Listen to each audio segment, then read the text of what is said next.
নমস্কার। আজকে যে টোটকাটি দিচ্ছি টোটকাটি খুব গুরুত্বপূর্ণ।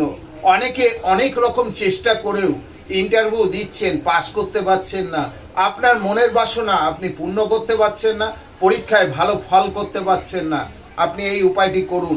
আমি মিলন অধিকারী আপনাকে চ্যালেঞ্জ দিয়ে বলছি, আপনি কি করবেন দেখবেন। অষ্টমী পুজোর দিন যখন অষ্টমী পুজোর অঞ্জলি হচ্ছে, সেই সময়কালে মা সরস্বতীর চরণ থেকে কিছুটা ফুল নিয়ে আসুন।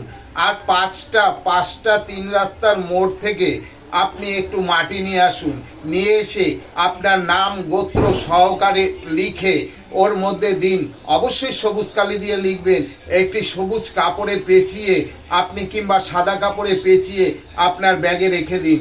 দেখবেন আপনি তারপর থেকে যেখানে যাবেন সেখানেই সাফল্য আপনার কাছে আসতেই হবে।